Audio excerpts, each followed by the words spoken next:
नमस्कार, आप देख रहे हैं द क्राइम एक्सप्रेस न्यूज। मैं हूं आपके साथ सत्यम सिंघानिया, कैमरामैन कुलदीप पांडे के साथ अयोध्या।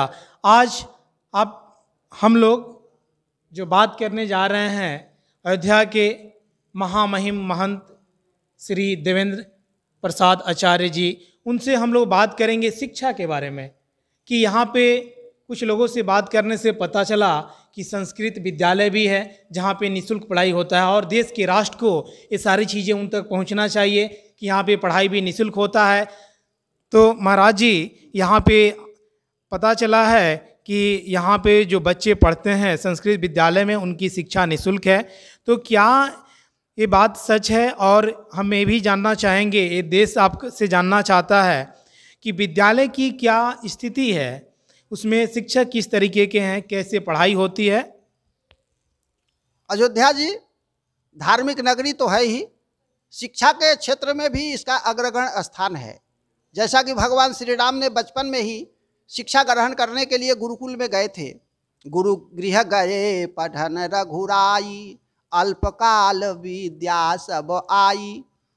भगवान श्री राम जिस प्रकार से गुरुकुल में गए थे उसी को स्मरण करते हुए यहाँ पर अनेक मठ मंदिरों ने गुरुकुल का निर्माण किया और अपने अपने मठ मंदिरों में अनेक विद्यालय बनाए जिसमें संस्कृत के बच्चों को निःशुल्क शिक्षा दी जाती है और उसमें सरकार का भी बहुत योगदान रहता है।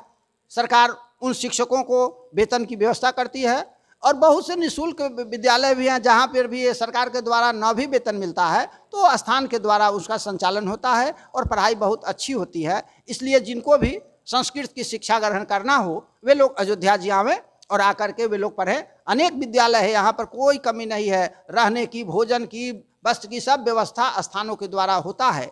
इसलिए सबसे आग्रह है जो संस्कृत पढ़ना चाहे वो आकर पढ़ें, क्योंकि संस्कृत में ही भारतीय दर्शन है। जो संस्कृत पढ़ता है वो देवता की तरह बन जाता है, क्योंकि संस्कृत भाषा देववाणी है। इसलिए संस्कृत पढ़ने वाले में संस्कृत का मतलब होता है अच्छा संस्कार। जो अच्छा संस्कार से युक्त होगा वही संस्कृत पढ़ सकता है और जो संस्कार विहीन होगा वह संस्कृत नहीं पढ़ सकता। इसलिए जिनको संस्कार सीखने की जरूरत हो वे आकर के संस्कृत पढ़ें, उनके लिए आग्रह है अयोध्या जी में रह करके संस्कृत की पढ़ाई करें जिससे भारत देश के गौरव को और ऊंचा कर सकें। धन्यवाद।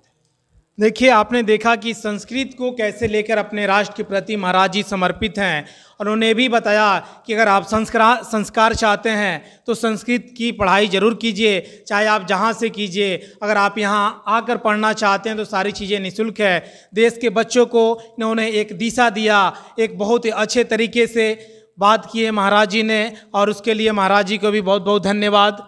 Thank you.